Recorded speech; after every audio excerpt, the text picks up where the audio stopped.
Olá, você que ouve o programa Conversando com Luiz Saião. Aqui estão as respostas para muitas de suas perguntas. O assunto desta semana é a criação do homem. Tem alguma dúvida sobre isso? Então acompanhe o programa de hoje. Olá, ouvinte, eu sou André Castilho e no programa de hoje vamos falar com o professor Luiz Saião sobre Eva, a primeira mulher. O que havia de especial na costela do homem para que Deus tirasse Eva de lá, professor? Pois é, André, essa coisa meio estranha, né? Que coisa diferente é essa mulher tirada da costela, uma costela especial. Alguém pode até perguntar se Deus soprou no homem, será que esse aqui foi uma costela ao bafo? Eu acho que não, não tem nada a ver. O fato que vemos no texto tem a ver com outra realidade, né? O que descobrimos aqui? Em primeiro lugar, a ênfase desse tipo de enfoque que o texto apresenta mostra uma relação de interdependência entre o homem e a mulher. Como a mulher vem do próprio homem, aliás, um detalhe interessante aqui, né? A gente está acostumado com a tradição de costela, mas literalmente a palavra hebraica nem é exatamente costela, a palavra significa simplesmente lado.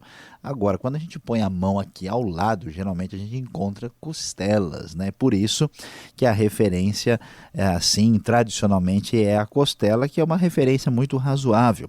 Mas o homem e a mulher são interdependentes, um está totalmente ligado ao outro. Além disso, né, um outro elemento expressivo que aparece aqui, né, a gente não tem ideia de como são os demais relatos sobre o homem e a mulher nas outras tradições que existiam próximas de Israel. A maioria delas é absolutamente terrível, coloca a mulher numa posição extremamente inferiorizada em relação ao próprio homem, enquanto na Bíblia nós vemos esta ideia da mulher surgir do lado da costela do homem para enfatizar o companheirismo, para enfatizar o relacionamento, para enfatizar essa questão aí de os dois se encaixarem perfeitamente um com o outro. Aliás, esta é a ideia, né, quando Deus cria a mulher, a ideia do texto é que ela é uma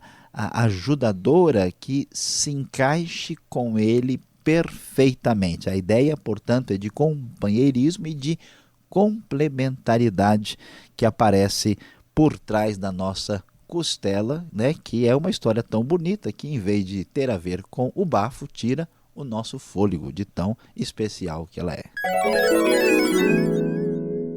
Bom, professor Saião, nós temos outra pergunta aqui que é do Paulo de Santo Amaro, São Paulo. Já que Deus formou Eva a partir de Adão, nós podemos considerar que ela foi o primeiro clone? Eu até acrescento uma observação nessa pergunta. Já que ela é um clone, Eva tinha alma? A alma de Eva é igual à alma de Adão, professor? Pois é, André, vejo que você hoje está um pouco desalmado, fazendo perguntas complicadas aqui, mas nós não podemos estar desarmados para responder.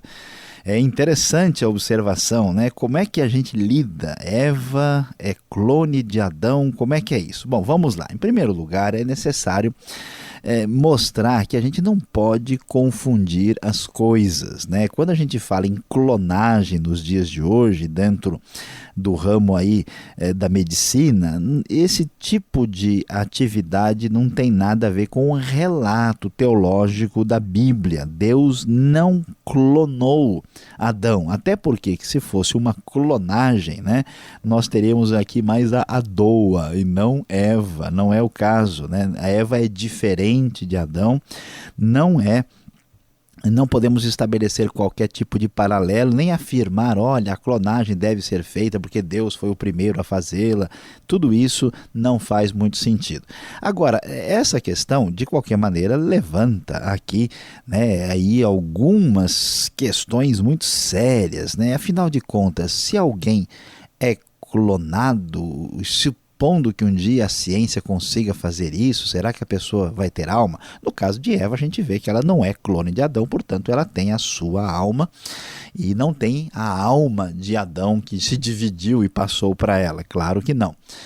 Um clone teria alma? Veja, quando a gente pensa sobre essa questão, o que é a clonagem? Será que a clonagem seria alguma coisa tão extraordinária assim? A clonagem, na verdade, por mais que venha um dia a ser possível, que ainda é muito duvidoso que se consiga fazer isso com o ser humano, a clonagem é apenas a manipulação de elementos que Deus já criou. A clonagem está longe de qualquer criação real, porque é a manipulação de elementos que já existem criados a priori.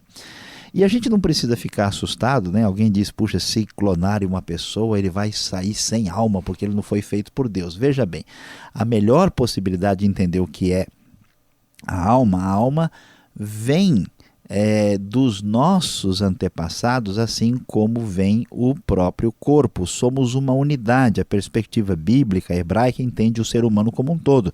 Por isso que nós temos semelhanças psicológicas com os nossos pais e antepassados. Portanto, a alma não é introduzida no indivíduo quando ele nasce. Ele não ganha uma alma de presente. Deus não tem um estoque de almas que ele manda quando a maternidade começa a funcionar. Nosso corpo e nossa alma são uma unidade que estão ligados com os nossos pais. Portanto, há muito menos mistérios nesta questão de clonagem do que muita gente imagina. A editora Agnus publicou, não faz tanto tempo, um livro muito importante. Nós estamos estudando aqui sobre a criação do homem e da mulher, mas a pergunta é como é que os dois devem se relacionar? Qual é o segredo do bom relacionamento? Você não pode perder o livro de David Clarke, um livro que fala a respeito disso. Veja só que título tão especial. Os homens são ostras e as mulheres pés de cabra. Às vezes a comunicação funciona assim. Editora Agnus, um livro prático, objetivo, com 256 páginas. Adquira o quanto antes, será muito bom para você e sua família. Agora, a Tereza de Cuiabá, professor Sayão, Mato Grosso, tem o privilégio de fazer a última pergunta do programa de hoje. Se Eva foi criada a partir de Adão, então isso significa que desde o início da criação a mulher pode ser considerada inferior ao homem? Afinal, ela veio depois do que o homem e a partir do homem. A mulher é imagem de Deus como homem, professor? Olha, a pergunta é importantíssima, a Tereza está aí de parabéns, a pergunta é extremamente relevante. E o que é que devemos considerar aqui? Veja bem, é verdade que na narrativa do texto bíblico o homem é criado primeiro e que depois aparece aqui a mulher, Eva, vem depois. No entanto, apesar de ser verdade que, de certa forma, existe uma espécie de relevância do homem comparativamente com a mulher em grande parte da Bíblia, nós precisamos estabelecer aqui uma diferença importantíssima entre o que a gente chama de hierarquia essencial ou ontológica e hierarquia funcional. O que quer dizer isso? Que palavras complicadas são essas? É verdade que o homem, por exemplo, tem um papel que dentro da sociedade e dentro da própria família deve ser um papel de liderança e até mesmo na igreja. E isso é reforçado pelo próprio apóstolo Paulo em 1 Timóteo 2, que diz exatamente isso. Olha, o homem veio primeiro, então há uma espécie de prioridade masculina na Bíblia. No entanto, essa prioridade não surge de maneira alguma do fato de o homem ser superior à mulher ou a mulher ser inferior ao homem. A ideia da Bíblia não é essa. Por quê? Porque os dois são iguais. Como é que a gente entende isso? Uma hierarquia funcional é uma hierarquia pela função que a pessoa está exercendo. Por exemplo, eu encontro um guarda de trânsito e ele me dá uma ordem, eu me aplico uma multa. Aquele guarda não é mais gente do que eu, ele não tem mais valor do que eu, mas a sua função estabelece uma determinada autoridade sobre mim num determinado contexto. Eu não sou superior essencialmente aos meus filhos, mas o pai deve orientar e deve ser obedecido pelos seus filhos. Então, nesse sentido, é que nós descobrimos essa diferença que existe, no entanto, sem dar à mulher um papel inferior, como se ela fosse, de alguma maneira, inferior ao próprio homem. Inclusive, a ideia clara de toda a Bíblia é que homens e mulheres são totalmente iguais perante Deus, no sentido absoluto, no sentido ontológico. Tanto homens e mulheres têm acesso à salvação. Gálatas 3:28 deixa isso muito claro. Em nenhum momento a ideia de que a mulher é uma criatura inferior. Aliás, existe até um aspecto interessante que, vamos dizer assim, contrabalanceia essa ideia de que o homem surgiu antes. Qual que é essa ideia? Que aparece lá em 1 Coríntios capítulo 11, verso 11 e 12. Lá o texto diz o seguinte, né, que o homem não existe sem a mulher, nem a mulher sem o homem. É isso de acordo com a própria ação de Deus em Cristo. Porque assim como a mulher proveio do homem, também o homem proveio da mulher, e tudo vem de Deus. Então veja bem, por mais que um homem, por exemplo, queira ser arrogante e diga o seguinte, não, o homem foi criado primeiro, ele vai se lembrar de uma coisa muito interessante. Ele tem mãe. Portanto, a maternidade glorifica a mulher de uma maneira tão especial, porque por melhor que um homem possa parecer, nenhum deles chegou a esse mundo sem ter proveniência de uma mulher que é a sua mãe. Então, assim como o homem, a primeira mulher veio do homem, também todos os homens vêm de uma mulher, estabelecendo uma igualdade ontológica entre o homem e a mulher perante Deus.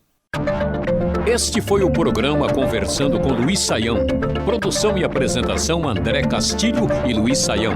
Locução Beltrão. Apoio técnico Paulo Batista e Rubens Tiastiani. Coordenação Andréa Pavel.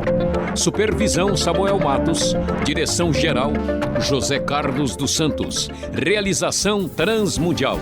Envie você também suas perguntas para conversando@transmundial.com.br ou escreva para a Caixa Postal 18.113, CEP 04626-970 São Paulo, capital. E até o próximo programa.